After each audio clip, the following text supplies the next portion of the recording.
What's the latest you're hearing out of Cincinnati on this injury?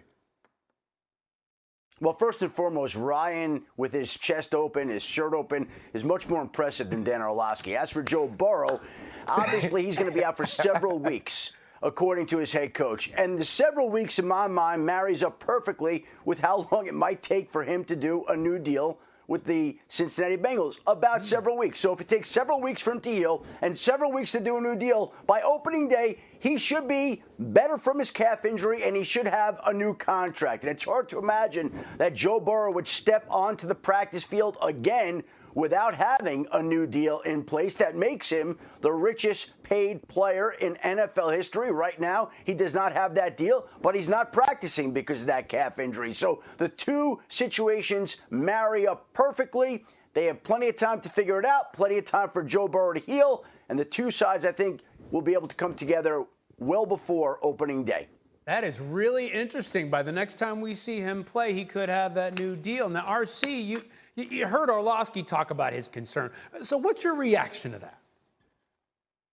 Well, I know Dan is talking about it from the physicality or the physical standpoint of the quarterback position, and also mentally what happens when you miss some of those reps. And so I understand Dan's perspective, but what we also know is Joe Burrow doesn't need a lot when he has the T. Higgins, the Jamar Chases, and the Tyler Boyds. These are guys that find ways to get open, and Joe Burrow has this innate ability to put the football where only they can catch it. What's important for this team is that they're playing at a championship level, which took a little longer to get to last year because of this missed time.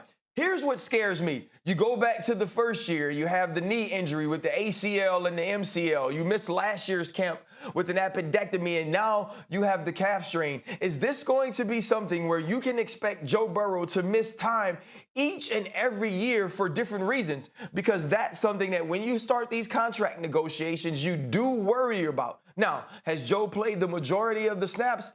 Absolutely. But these injuries, if they continue to linger or continue to build, it has to make you a little bit nervous if you're the Cincinnati Bengals and their fans. Yeah, bottom line is you just don't want to see a trend of every spring or every summer you're getting these kinds of, it's some kind of injury. Obviously, the appendectomy is what it is, but man, it is not a good way to start, especially in a tough AFC right now. You know, look, the Jets, they're all the talk of the offseason. We saw Zach Wilson giving Rodgers credit on that 57-yard pass. Hey, Dan, what do you think this says about Aaron Rodgers and his impact on this Jets team? Well, it sort of continues this honeymoon phase, right? He's having a great time. They're having a great time with him. They're letting him call plays in the preseason. It's very exciting stuff. Look, remember, he knows the offense. Like, this is not a guy coming into a new team having to learn a new offense. He and Nathaniel Hackett have worked together before, and he has a strong understanding of what they're trying to do on offense. So, hey, Jets making every right move and trying to keep Aaron Rodgers happy at the beginning of their relationship, and it seems to be continuing. Yeah, it really does. Hey, RC, I mean, Aaron Rodgers said, I love working with Zach, which I thought was so important given all the tension that existed early on with the situation with Jordan Love and how that developed. Are we seeing a new Rodgers in New York? I mean, I guess you can be whoever you want to be when you move. I mean, you know how it is, man. I mean, you can be the worst high school student ever, but you go to college and now you get a new opportunity to be a new person. And Aaron Rodgers has that opportunity, and he's showing that. And I think we have to go back to the Jordan Love situation with Aaron Rodgers and realize that it wasn't necessarily this situation. It was Aaron Rodgers feeling like he had a ton left in the tank, feeling like he'd done so much for the Green Bay Packers, and instead of going out and getting me a first-round pick that can help me excel at my position, you go get my replacement. Of course, it's going to feel like tension, but we were never in those quarterback rooms. We were never around the sessions at practice, and maybe Aaron Rodgers was great to Jordan Love. For everything we heard, that was a very good relationship. And it's easy to be nice to Zach Wilson when you know Zach Wilson is no threat. Hell, the reason Aaron Rodgers is in New York is because of Zach Wilson. Zach Wilson said his favorite player was Aaron Rodgers. How can that not be good? Tell me why there is any reason for this to not be a great relationship between the two of these players. Aaron Rodgers loves being in New York, and everybody knows, Ryan Smith, when the offense is backed up, you call out two things. You say, hey, watch the football because you're going to get a hard count, and deep ball. Yes, I believe Aaron Rodgers knows the offense, but I know football too. It's the easiest play to call. It's not that he called the play, it's that Aaron Rodgers wanted to call the play. He was engaged. Yeah. You know Ryan's making a point when he calls me out by my full name. Go ahead, Adam. Well, here's the point, Ryan Smith, that I wanted to make. Essentially, we had a case where when Aaron Rodgers comes in, one of the great byproducts of that is that Zach Wilson, they can hold on to. They don't have to trade him. Zach Wilson doesn't have to play unless Aaron Rodgers somehow gets hurt, which the Jets obviously don't want. But Zach Wilson now can be placed in bubble wrap, in the witness protection program for the next 2 years. In a perfect world, the Jets don't see or hear from him. He's just on the sidelines, growing, watching, learning, improving, to the point where they think they could turn him into the quarterback they thought he would be when they drafted him with the second overall pick. With Rodgers there's no reason for him to play. He gets to watch everything that Aaron Rodgers does. If you watched him last night during the game, it looked like he was hanging on everything that Aaron Rodgers was doing and saying. And so there's his role model. While he doesn't have to play, doesn't have to be exposed, doesn't have to have his confidence beaten down. And to me, that's just one more benefit of having Aaron Rodgers wind up in New York with the Jets. It's Dak friendly. He's going to have an offensive line that's going to be able to protect him better. He's going to have less to do before the snap and less to read after the snap.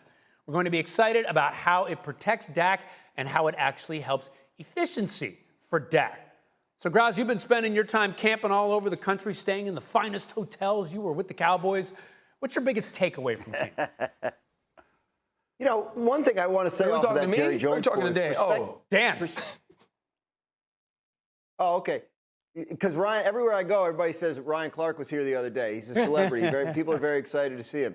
So one thing is, like Jerry Jones quote about that, the Dak, like I had been to Chargers the day before, and Brandon Staley told me the best thing about Kellen Moore was that he makes life easy for the quarterback, that he doesn't bog the quarterback. So it's interesting how perspectives change depending on who's working where. In terms of Cowboys, look, yes, this is a big thing with McCarthy calling the plays, being the voice in Dak Prescott's ear. It's the first time Dak Prescott hasn't had Kellen Moore with him. Remember, he was the backup quarterback when Dak started, and then he moved on to the coaching staff.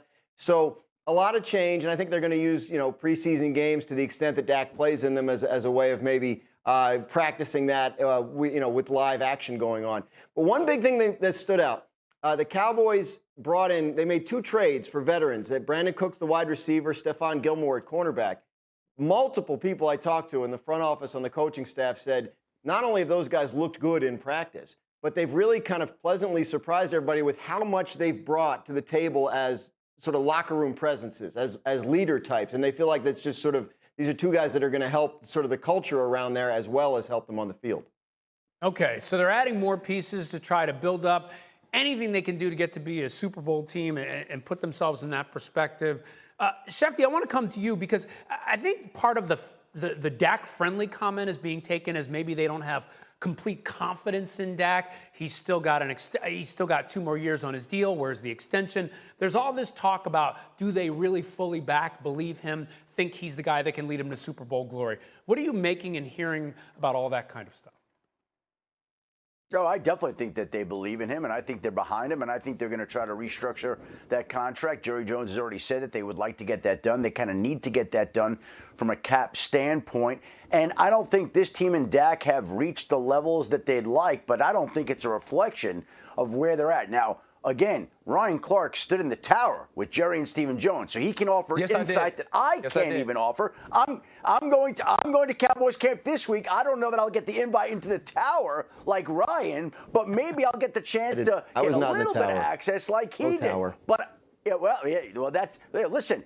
Ryan Clark has a very impressive chest when he opens up his shirt there. And I think that's one of the reasons that he was in that tower.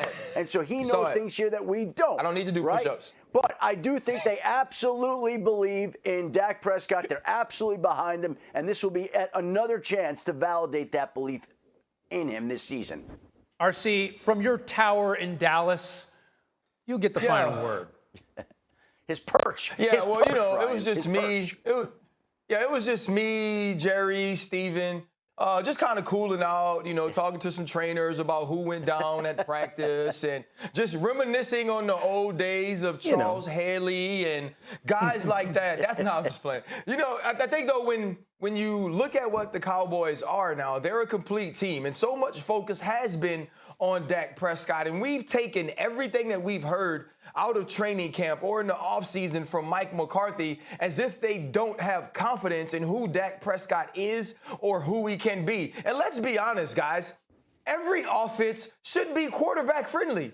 Every offense should be tailored around what your quarterback does good. It should all be tailored around protecting him. It should be tailored around putting him in advantageous situations. So to say that they want it to be Dak friendly is to say we want to run efficient offense. And I think that's what Mike McCarthy has to get to. Tony Pollard needs to be used efficiently. Brandon Cooks needs to take the top off of defenses. CeeDee Lamb has to continue growing into the #1 wide receiver that we've watched him grow into. And you have a defense that's absolutely going to have a guy, Micah Parsons, who will be in the MVP conversation. And to the point that Dan made about Stephon Gilmore and Brandon Cooks, I was talking to Trayvon Diggs throughout that practice because he was on the side with a little injury, and he said, the things I've learned from 21, who is Stephon Gilmore, are absolutely going to make me a better player. And being opposite of Brandon Cooks and having to understand that speed and his ability to break down in routes is going to improve my game as well. They've made additions on this team, albeit small, and I expect those things to pay off. Let's not sleep on the Dallas Cowboys and just use them every day in the A's because they're fun to talk about. This could be a team that's competing to win a Super Bowl. Okay, and look, Adam, Clearly, Dan, RC's Go ahead. Well, wait. Clearly, RC's drinking the Jones Kool-Aid. He's drinking the Kool-Aid that they served him up in the perch. There's no doubt about it. He's all in on the Cowboys right now. They did give me a very refreshing drink up there out of the cooler. That's Jerry Jones's very own cooler. I can't help it, guys. I don't make the rules. I just go where I'm told. Adam, when you go next was week, actually stay away walking- from the cooler. Stay away from the cooler. Guys, walking off the field, somebody said Ryan Clark. I think that's how close we now are, guys. Sorry. Don't hate on me. I think they really thought you were Swear I Ryan am. Smith. That was really the big deal. Graz, is the 49ers quarterback situation concerning to you? No, and look, maybe I'll feel differently. I'm a couple hundred yards from their training camp right now. I'm going to go over there today. I don't know if I'll get cafeteria access like Ryan Clark did, but I do think that Kyle Shanahan can make it work with whoever he turns out to need at quarterback from this group. I think he's shown that. Brock Purdy was 7-0 last year before the NFC Championship game where he got hurt. And I think they go into this season thinking if he's healthy, he can do everything they need him to do. I think if that's not the case, they feel better about Trey Lance than they did a year ago. And, Sam Darnold's not a guy that has no ability. I think Kyle Shanahan has proven that he can make it work with a questionable quarterback situation. Sure can. Adam, what do you think? Not a questionable quarterback situation right now. And here are the headlines from camp so far. Brock Purdy is absolutely on schedule, if not ahead of it. They are very happy with where he's at. Trey Lance has taken the next step, and Trey Lance has had the best camp he's had so far and has begun to look like Trey Lance can, and I think they're very pleased with where he's at. And Sam Darnold has been Sam Darnold, steady throughout. So this team right now, I think, feels very comfortable with its quarterback situation, and it starts with Brock Purdy at the top, being ahead of where they thought he would be. When he had ulnar collateral ligament surgery, there were some people that wondered, hey, when could he get back? Will he be back? Will he be ready to start the season? Right now, he is absolutely tracking to be ready on opening day, and he has exceeded their expectations so far. And Trey Lance, by the way, also has been impressive so far. And maybe if Dan can get into the cafe today with the Niners, he will learn some of these things. But just to recount the scorecard, the perch with Jerry Jones for Ryan Clark, the cafe with Brock Purdy for Ryan Clark. Ryan Clark is the man. Indeed, Adam, indeed. I'm winning right now. Thank you for watching ESPN on YouTube. For live streaming sports and premium content, subscribe to ESPN+.